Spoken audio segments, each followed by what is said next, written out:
The air crackled with the ozone scent of a storm about to break, but the tension in the great hall had nothing to do with the weather.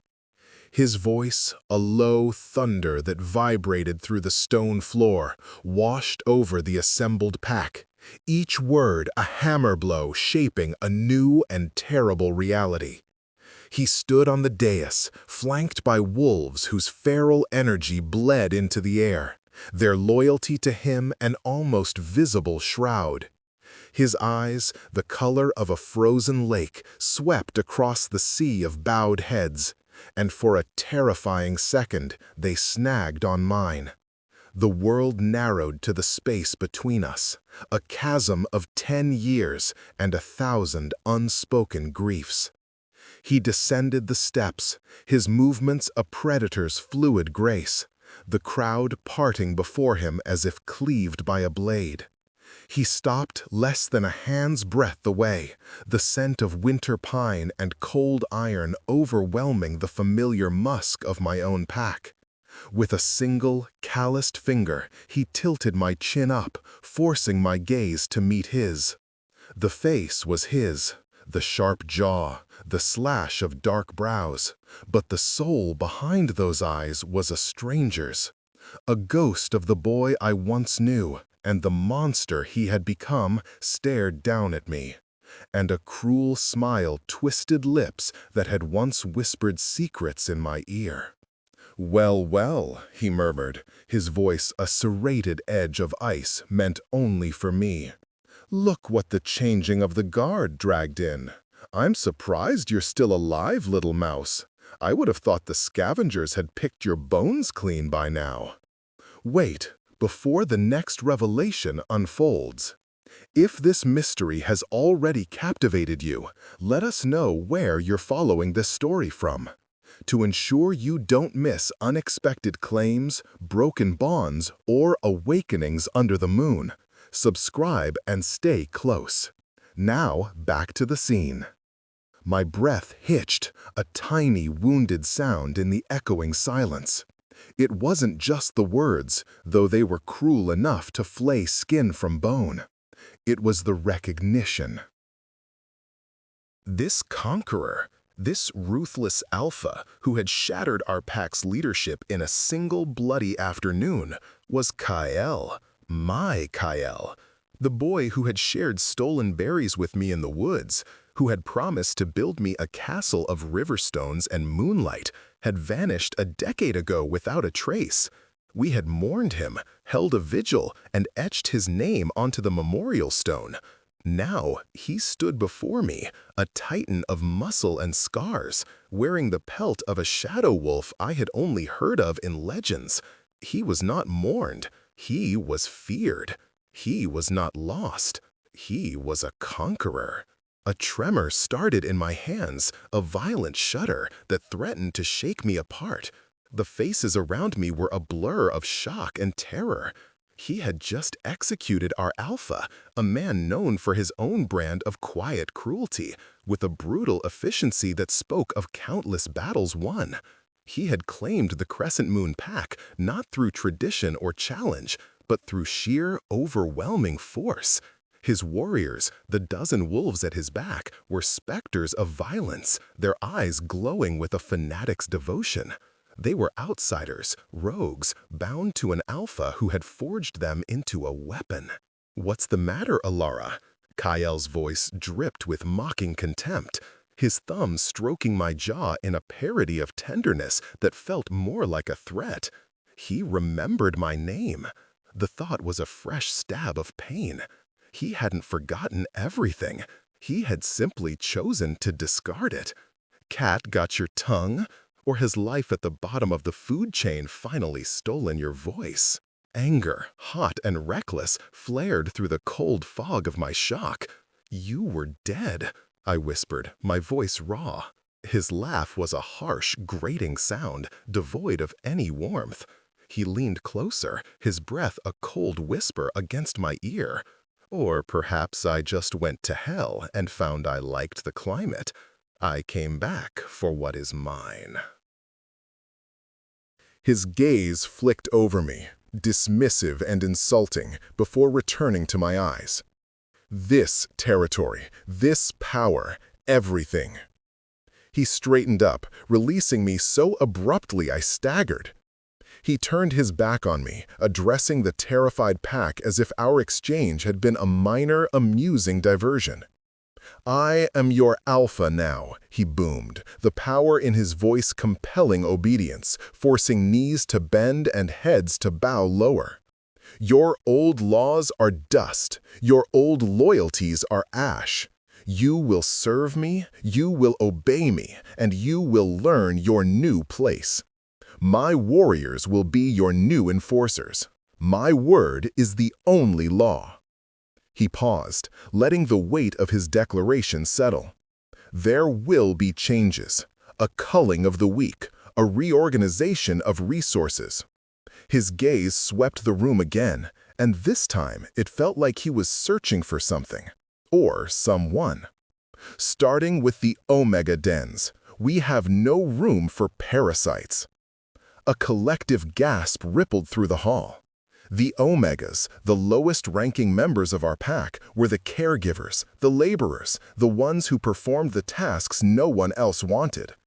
My family, once respected healers, had been relegated to that status after my father's death, blamed for a plague that had swept through the pack years ago. We were outcasts, living on scraps and enduring the contempt of the pack. Kale knew that. He had grown up knowing that. His eyes found me again, a cold, deliberate pinpointing. "You," he said, the word a command. "Ilara. You will report to the Alpha's kitchens at sunrise. Your days of hiding in the shadows are over. You will serve me directly." It wasn't an honor. It was a punishment, a deliberate public humiliation. He was taking the girl he once promised a castle and making her a scullery maid in his new court. He was showing everyone that the past meant nothing, that any connection to him was not a shield, but a target. The hope that had flickered in the initial shock, that some part of the boy I knew remained, was extinguished, leaving behind only the bitter ashes of betrayal. The boy who disappeared was truly gone. In his place stood Alpha Kalen, the iron wolf of the wastes, and his cold, calculating gaze promised nothing but pain. The sun had barely kissed the horizon when I arrived at the kitchens, my stomach a knot of dread. The Alpha's lodge, once a place of communal gatherings and relative warmth, had been transformed overnight. Kale's warriors stood guard at every entrance, their faces grim, their scent alien and sharp. The familiar bustle of the pack was gone, replaced by a hushed, fearful silence. The air was thick with the smell of old blood and new authority. The kitchens were a chaotic hive of activity. The pack's head cook, a portly, perpetually flustered wolf named Marta, was barking orders, her face pale with stress. When she saw me, her expression soured further. "You," she snapped. "The Alpha wants you. He's in the Great Hall. Don't keep him waiting." There was no sympathy in her eyes, only a grim satisfaction. My family's fall from grace had made us an easy target for the pack's frustrations. Now, under the new Alpha's decree, I was even more of a pariah. I walked the long corridor to the Great Hall, my footsteps echoing in the unnerving quiet. The hall had been cleared of the pack. Kale sat at the massive oak table that had belonged to the old Alpha, a map spread out before him. He didn't look up as I entered, but I felt his awareness of me, a prickling on my skin.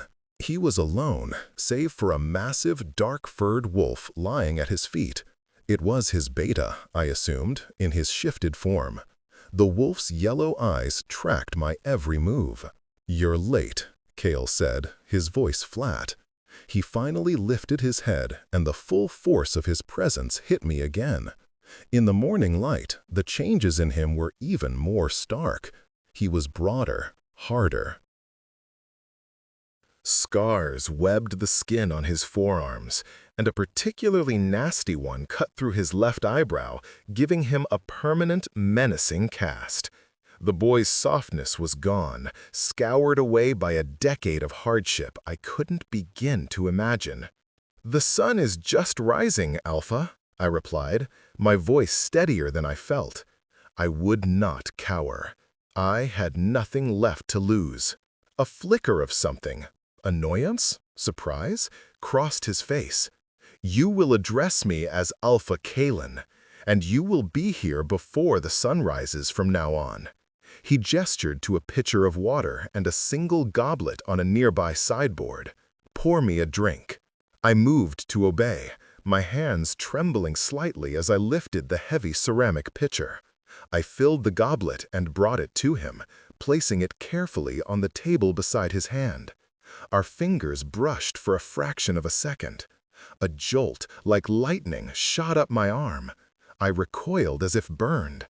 Kale froze, his eyes widening almost imperceptibly before his mask of cold indifference slammed back into place. He picked up the goblet, his knuckles white.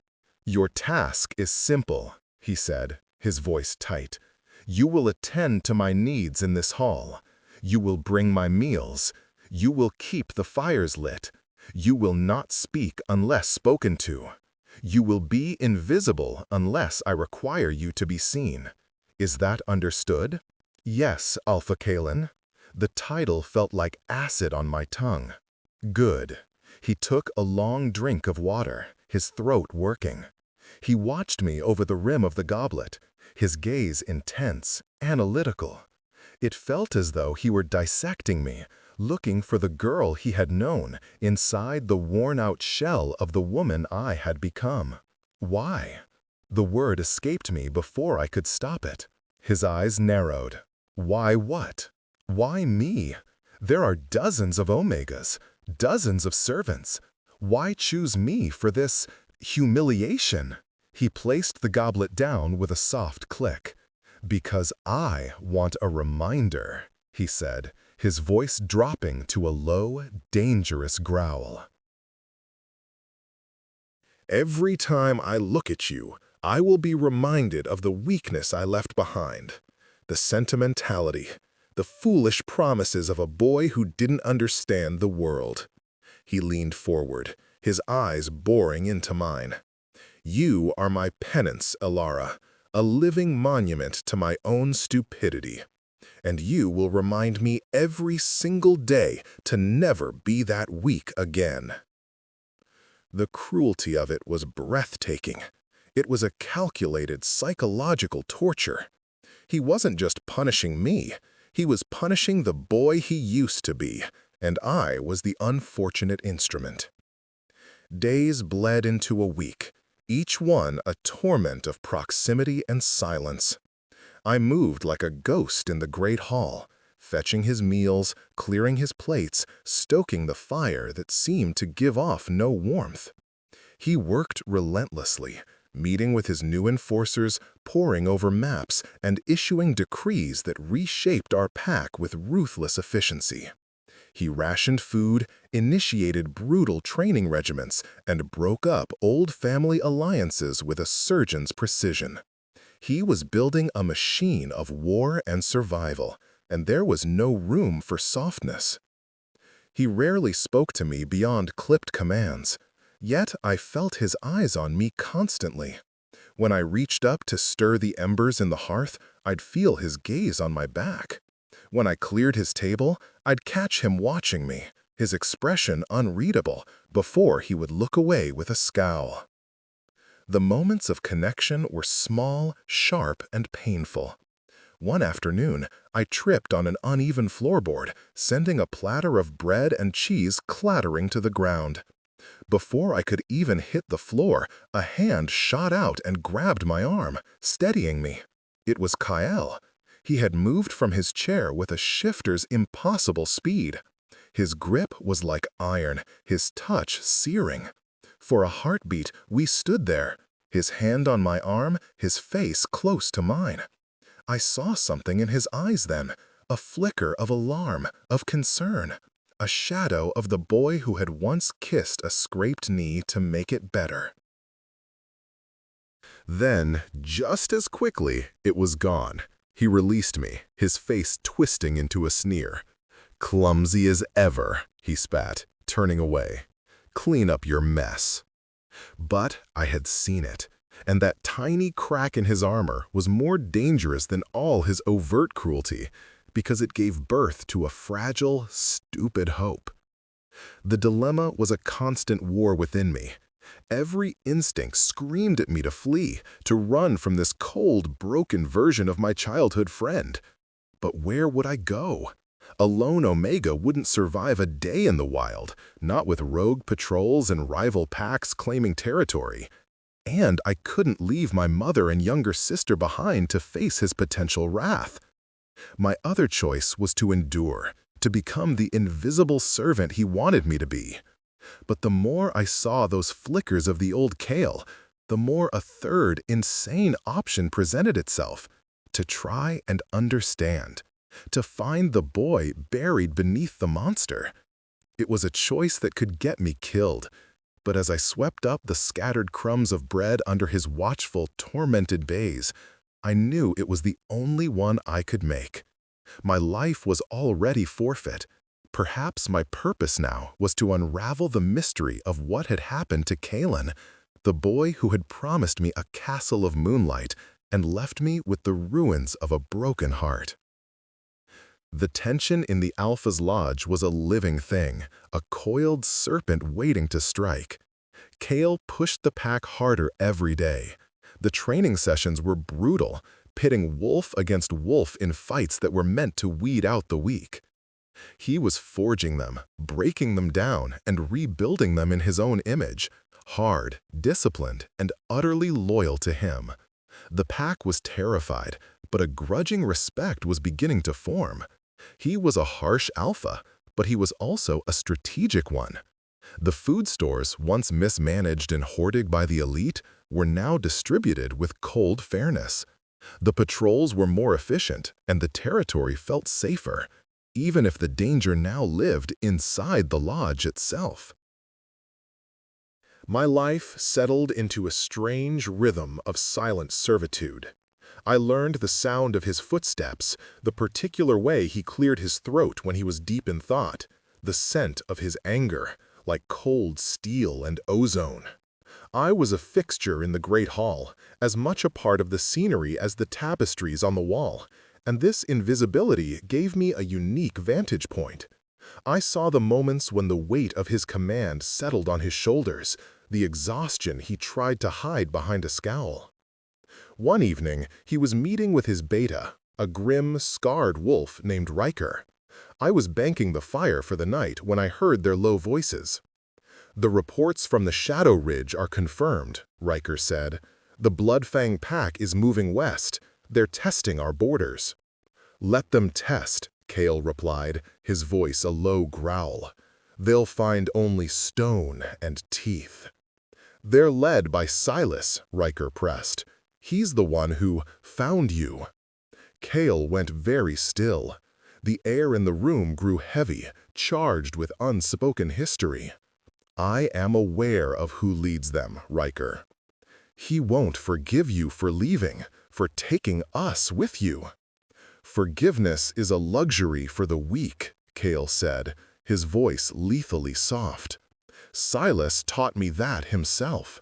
He taught me many things: how to hunt, how to kill, how to survive when you have nothing. I'm simply a better student than he was a teacher." He stood up and walked to the window, staring out into the moonlit night. "He thinks I am still the broken whelp he found shivering in the snow. He is mistaken." I froze, my hand hovering over the hearth. Broken whelp, shivering in the snow. The words painted a chilling picture. This Silas from the Bloodfang pack had found him after he disappeared.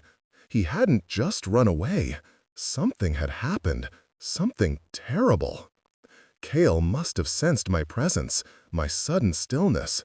He turned his head, his icy eyes pinning me in place. "Get out," he ordered, his voice laced with a fury that was clearly not meant for me, but I was the only one there to receive it. Riker looked at me, his expression a mixture of pity and warning. I scurried from the room, my heart hammering against my ribs. The encounter emboldened me. He was a fortress, but there were cracks in his walls, and I had just glimpsed one. The next day, I decided to take a risk. I knew he hated the bland, tasteless jerky the kitchens prepared for his midday meal. He always pushed it aside. I remembered how he used to love the honey cakes my mother made, a secret recipe of our family. I spent the morning gathering the ingredients, calling in a favor with one of the kitchen helpers to use an oven. I baked a small batch, the sweet, warm scent, a ghost of a happier time. When I brought his lunch tray, I placed the plate with the honey cakes on it without a word. He glanced at it, his eyes narrowing in suspicion. He looked at me, then back at the cakes. A war was happening behind his eyes. He remembered them. I knew he did. "What is this?" he demanded. "Your meal, Alpha Kalen," I said quietly. This was not on the menu. The kitchens had extra honey. I lied, my heart thumping. He stared at the cakes for a long moment. I could almost see the memories flashing through his mind. 2 children hiding in the hollow of a great oak, sharing a sweet treat, their fingers sticky with honey, their laughter echoing in the woods. He reached out, his hand hovering over one of the cakes, then snatched it back as if burned. "I don't want it," he said, his voice harsh. He shoved the plate away, the force of it sending one of the cakes tumbling to the floor. The rejection was a physical blow. Humiliation and hurt washed over me. I knelt to pick up the fallen cake, my eyes stinging. As I stood up, I saw it. For a fraction of a second, as he turned his head away, I saw a profound sadness in his eyes, a deep, aching loss that he concealed a moment later with a mask of rage. He wasn't just rejecting a cake, he was rejecting the memory. He was fighting himself. That night, sleep wouldn't come. I found myself wandering the silent corridors of the lodge, drawn to the one place I knew held a piece of our shared past. The library was small and dusty, largely ignored by our pack, which valued brawn over books. But Kale and I had loved it. We'd spend hours there, tracing the words in old leather-bound tomes, dreaming of other worlds. I pushed the heavy door open and slipped inside. Moonlight streamed through the tall, arched window, illuminating dust motes dancing in the air. I ran my fingers along the spines of the books, the scent of old paper and leather a balm to my frayed nerves. "You shouldn't be in here." I whirled around, my heart leaping into my throat. Kale stood in the doorway, a shadow against the dim light of the hall. He had been so silent, I hadn't heard him approach. I couldn't sleep," I stammered. He walked into the room, his presence seeming to shrink the space. He didn't look angry, just weary. He walked to the window, mirroring his posture from the night before. "I used to come here to escape," he said, his voice quiet, almost conversational. It was the most he had said to me that wasn't a command or an insult since his return. "Me too," I whispered. He turned to face me, his expression unreadable in the half-light. "Why are you doing this, Elara?" "Doing what?" "Pushing, testing me. The honey cakes. The way you look at me sometimes, like you're searching for someone who isn't here." "He is here," I said, taking a bold step forward. "I've seen him. When I fell, when you looked at those cakes. He's buried so deep, but he's still there." A muscle jumped in his jaw. "That boy is dead. He died in the snow 10 years ago." "You need to accept that." "I don't believe you," I said, my voice gaining strength. "I won't. What happened to you, Kale? Who is Silas? Why did you leave? You didn't even say goodbye. The questions I had held back for a decade came tumbling out, fueled by a desperate need to understand. He strode toward me, his face a thunderous mask. He backed me up against a bookshelf, planting his hands on either side of my head, trapping me. His scent, pine and cold winter, enveloped me. "You want to know what happened?" he snarled, his face inches from mine. "You want to know about the real world beyond these coddled walls? You think my life was some grand adventure?" His voice broke, laced with a pain so raw it stunned me into silence. I was betrayed, left to die by the very people who were supposed to protect us. Your father's council, our own pack. My blood ran cold. What are you talking about? The old alpha, Marcus, saw me as a threat. I was young, strong, and alpha by bloodline. He couldn't have that. So he and his trusted circle arranged a hunting accident. His laugh was a bitter, broken sound. They left me for dead in the Blighted Lands, bleeding out in a blizzard. Silas and his blood-fanged scavengers found me. They weren't rescuers, Alara. They were captors. They beat me, starved me, forced me to fight for scraps. They taught me that mercy is a myth and trust is a fool's game. I survived. I fought my way up their ranks, from Omega to Beta, and then I challenged Silas for Alpha. I won. I took his strongest warriors, the ones who were loyal to strength and not to him, and I left. I spent years building my power, my own pack from the ashes of outcasts and rogues, all for one purpose: to come back here and take what was stolen from me, to raise the whole rotten structure to the ground. He was shaking, a fine tremor running through his powerful frame. He was so close I could feel the heat radiating from him, see the storm of memory in his eyes. He wasn't the monster anymore. He was the broken boy, finally telling his story.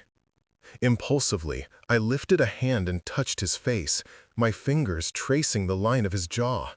He flinched, but didn't pull away. His skin was rough beneath my touch. "Kale," I whispered, my own tears welling. I didn't know. His harsh facade crumbled. For a breathtaking moment, the ruthless alpha was gone, and only Kale was there, his eyes filled with a decade of pain and loneliness. He leaned into my touch, his eyes closing, a shuddering breath escaping him.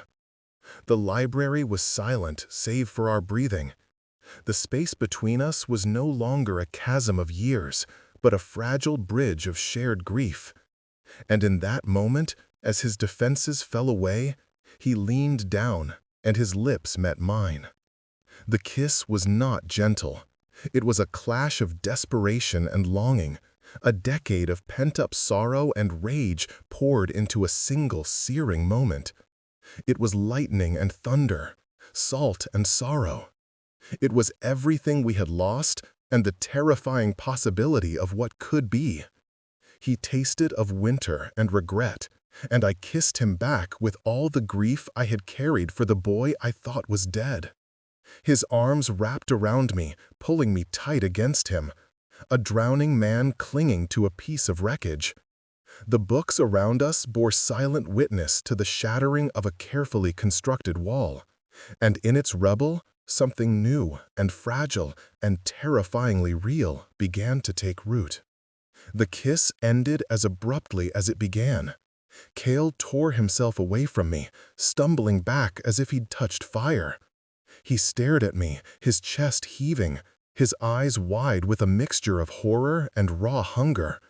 The vulnerability was gone, replaced by a self-loathing so potent it was like a physical force in the room. "This was a mistake," he rasped, his voice rough. He scrubbed a hand over his mouth, as if trying to wipe away the taste of me, of the memory, of the weakness he had just shown. "This changes nothing." "It changes everything," I whispered, my own lips tingling, my body humming with a connection I thought was lost forever. "No!" he roared, and the sound echoed off the stone walls. The Alpha was back. A shield of fury slammed into place over the wounded man. It was a moment of weakness. It won't happen again. You are my servant. I am your Alpha. That is all we are. He pointed a trembling finger toward the door. Go, now. And if you ever speak of this to anyone, I will not be merciful. His words were a slap, a cold dousing after the fire of the kiss. I fled the library, my heart a tangled mess of elation and despair. He felt it too. I knew he did. That kiss wasn't just physical. It was a collision of souls. But he was terrified of it. He had survived by becoming hard, by cauterizing his heart, and I represented a thaw he couldn't afford. The secret of that night lay between us, a shimmering, dangerous thing. The dynamic in the great hall shifted. The silence was heavier, charged with unspoken words. The glances he shot my way were no longer just watchful. They were filled with a frustrated, angry desire. He was harsher with me than ever, his commands more clipped, his tone colder, as if trying to punish me for the lapse in his control. But it was too late. I had seen the man behind the mask, and I couldn't unsee him. The fragile truce in my heart was shattered. I was no longer just his servant or a ghost from his past. I was the woman he had kissed, the only one who knew the truth of his pain. This knowledge was a burden and a weapon. A few days later, the first real crack appeared in his new regime. One of the pack elders, a man named Lorcan, who had been on Marcus's council, publicly challenged Kale's decree about redistributing hunting spoils. He did it during the evening meal, his voice ringing with self-righteous authority. "This is not our way, Alpha Kalen," Lorcan declared, standing before the dais. "The strongest hunters have always taken the prime shares. It is their right. You would give the best cuts to omegas and pups while warriors go with less?" The hall fell silent. It was a direct challenge to Kale's authority. Kale rose slowly from his throne, his face a mask of cold fury. "The pack eats as a whole, or it starves as a whole," he said, his voice dangerously soft. "The strongest hunters will protect the pack. Their reward is a stronger pack. Your way created weakness, Lorcan. It created division. That ends." "It is the law of our ancestors," Lorcan retorted, emboldened by his own foolishness.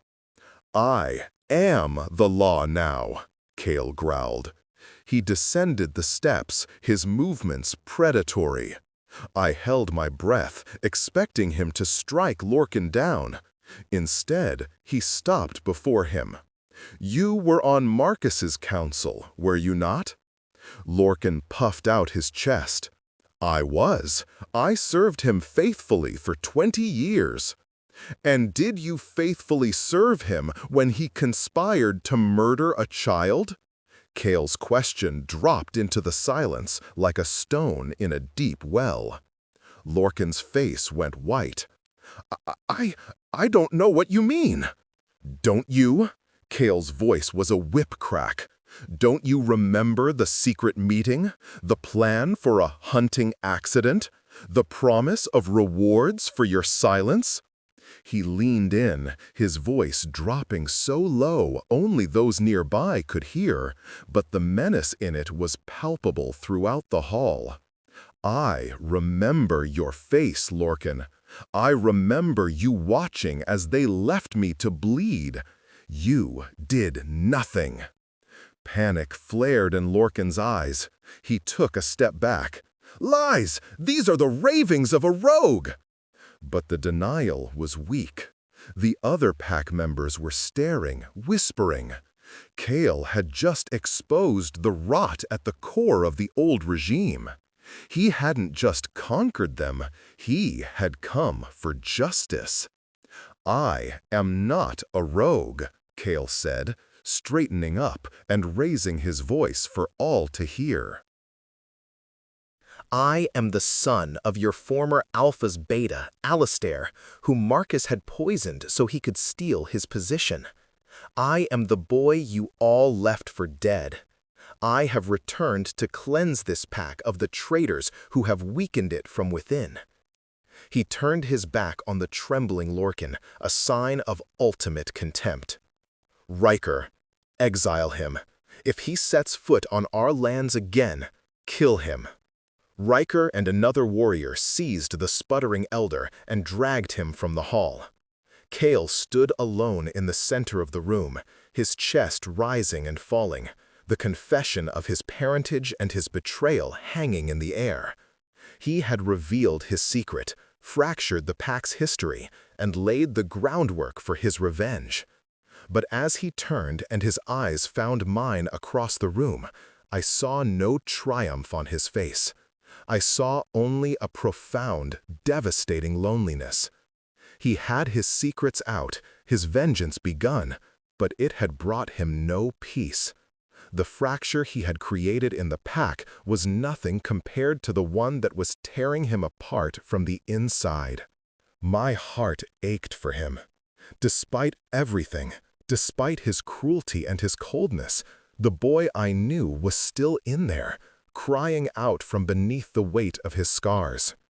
And I was falling for the man he had become, not in spite of the monster, but because I had seen the soul it was protecting.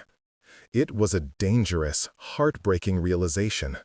The relationship between us had been broken by his disappearance, and now, with the truth revealed, it was fracturing all over again into something far more complex and perilous.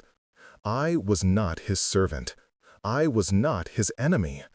I was his witness, and perhaps his only hope for redemption. And that role might be the most dangerous of all. The revelation of Kale's identity and the exile of Lorcan sent shockwaves through the Crescent Moon Pack. Old loyalties crumbled, replaced by fear and uncertainty. Whispers followed me everywhere I went. I was no longer just Ilara, the Omega. I was the girl the true-born Alpha had known, the one he had singled out. Some looked at me with pity, others with suspicion, as if I were somehow complicit in his ruthless takeover. My life became more isolated than ever. Kyle retreated even further into himself. The breach in his walls, opened by our kiss and his public confession, was sealed with a double layer of ice. He avoided looking at me, speaking to me only through Riker. But the air between us was a taut wire, humming with everything unsaid. The great hall, once a space of shared silence, now felt like a cage we were trapped in together. The external threat Kyle's beta had warned of began to materialize. Patrols reported signs of Bloodfang scouts at the edge of our territory. Their scent markers were arrogant, a clear challenge. Tensions rose. Kyle drove his warriors harder, his face a grim mask of concentration. He was preparing for a war he knew was inevitable. Silas was not a man to let a slight go unanswered. One afternoon, my mother fell ill. It was the familiar lung fever that had plagued the Omega dens for years, a consequence of damp living quarters and poor nutrition. The pack's new healer, appointed by Kyle, was efficient but cold. He gave her herbs but offered little hope. "She is weak," was his only pronouncement. Desperate, I remembered my father's journals. He had been a great healer, and he had been working on a cure for the lung fever before he died. His journals, filled with his research on rare herbs, had been confiscated and stored in the pack archives after he was posthumously blamed for the plague. The archives were in the Alpha's Lodge, a section forbidden to all but the highest-ranking wolves. That night, my desperation outweighed my fear. My mother's ragged breathing was a constant, terrifying sound in my ears. I had to do something. Once the lodge was quiet, I crept through the halls toward the archives. The door was locked, a heavy iron bolt securing it. My heart sank. Looking for something? I spun around, a gasp escaping my lips. Cale stood behind me, leaning against the opposite wall, arms crossed over his chest. He had been watching me, silent as a shadow. "My mother is sick," I said, my voice trembling. "The healer, he offers no help. My father was a healer. His journals are in there. He was working on a cure for the lung fever. I thought maybe I could find something." Cale's expression was unreadable. He pushed off the wall and walked toward me, taking the iron key ring from his belt. He selected a key and, without a word, unlocked the archive door. He pushed it open and gestured for me to enter. Stunned, I hurried inside. The room was small and smelled of dust and decaying paper. Scrolls and books were piled high on shelves. "You have 1 hour," Cale said from the doorway. "Then I lock it again." I frantically began my search, my fingers flying over the faded labels. Cale remained at the door, a silent, imposing guardian. His presence should have made me more nervous, but strangely, it didn't. It felt protective. "Here," he said suddenly. He walked to a high shelf in the corner and pulled down a thick, leather-bound book. He kept his most important work separate. He handed it to me. I opened it, and my father's familiar spidery handwriting filled the pages. Relief washed over me, so potent it made me dizzy. "How did you know?" I whispered, looking up at him. "I remembered," he said simply. His gaze was soft. The ice in his eyes thawed for a moment. He used to show it to me. He was proud of his work. He was a good man, Elara. What they said about him? It was a lie to consolidate Marcus's power. Tears welled in my eyes, for my father's stolen legacy, and for this unexpected moment of grace. "Thank you." Before he could respond, a frantic shout echoed from the main hall, followed by the howl of an alarm. Cale was instantly alert, his body tensing, the Alpha taking over.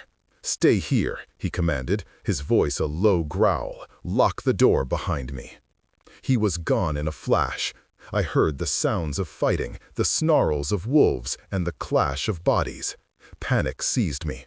I clutched the journal to my chest and did as he said, sliding the heavy bolt on the archive door into place. I was trapped, but at that moment it felt like the safest place in the lodge. The sounds of the battle raged for what felt like an eternity. Finally, a heavy pounding on the door made me jump. "Elara, open the door! It's Riker!" My hands shaking, I slid the bolt back. Riker stood there, his face grim, a bloody gash on his arm. "The Alpha sent me. You need to come with me, now."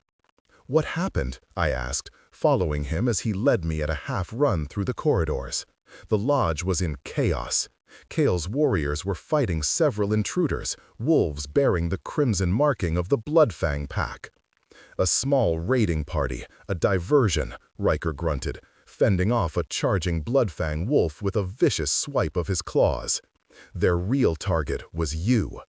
My blood ran cold. "Me? Why?" "Silas wants his prize back," another voice snarled. A huge, brutally scarred wolf blocked our path.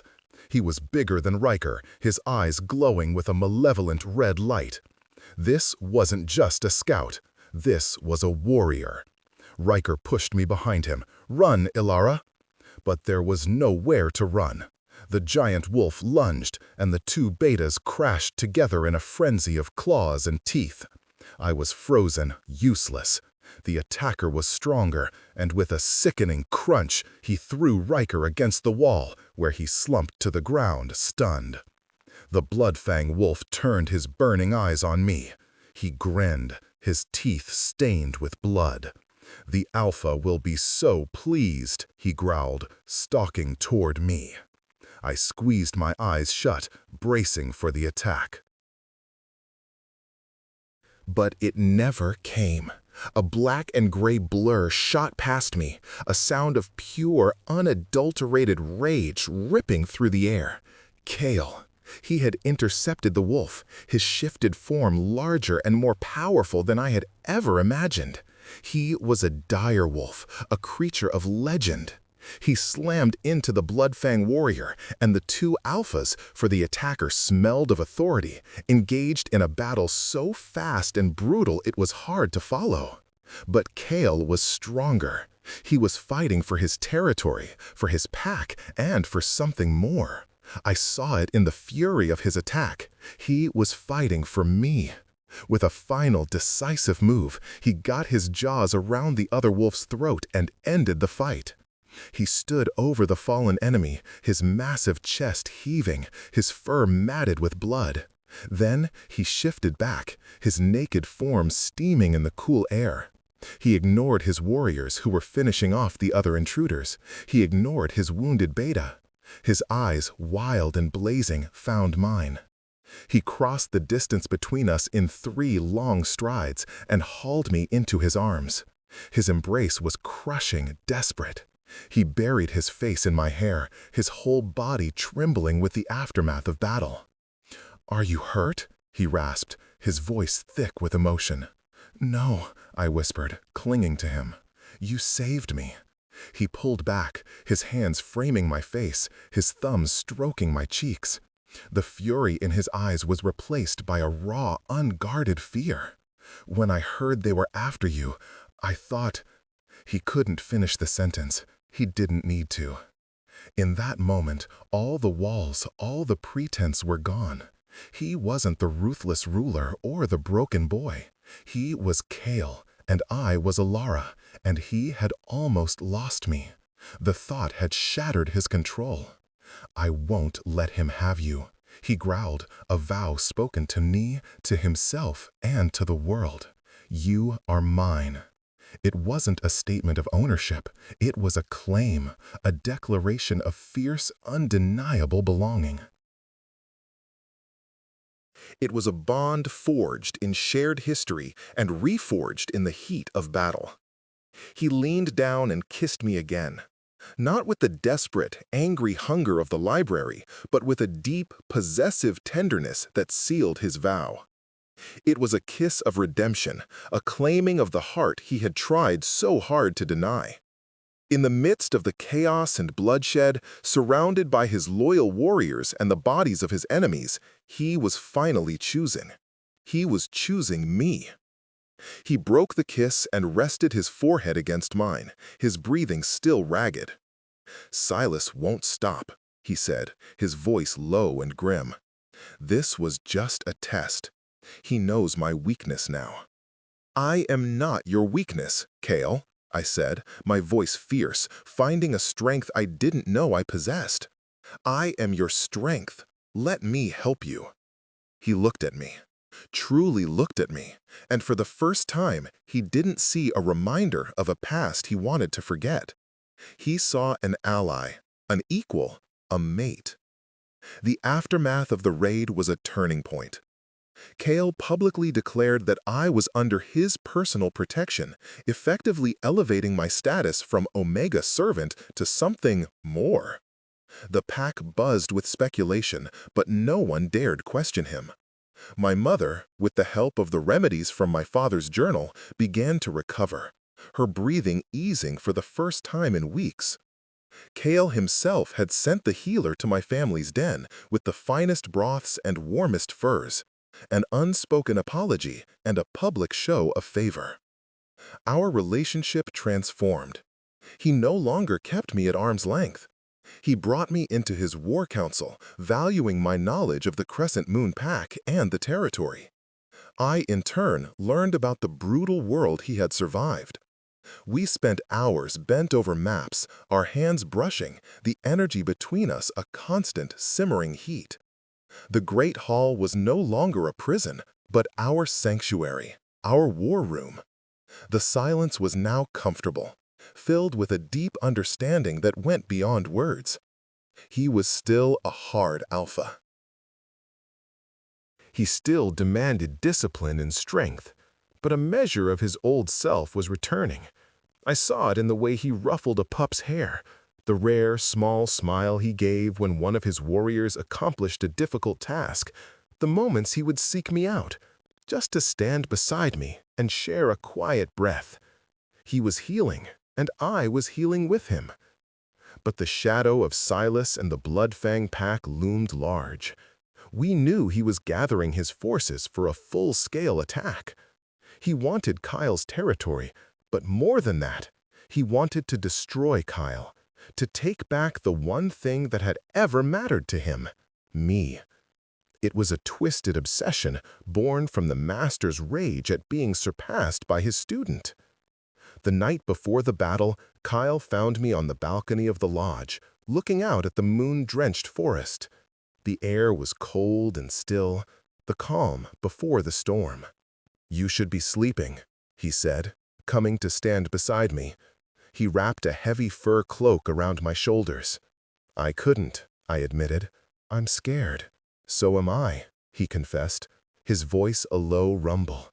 He took my hand, his fingers lacing with mine. "I'm not scared of Silas. I'm not scared of dying. I'm scared of losing you. I'm scared of this feeling. I spent 10 years learning not to feel anything. It was the only way to survive. And then you brought it all back with a plate of honey cakes." I smiled, leaning my head against his shoulder.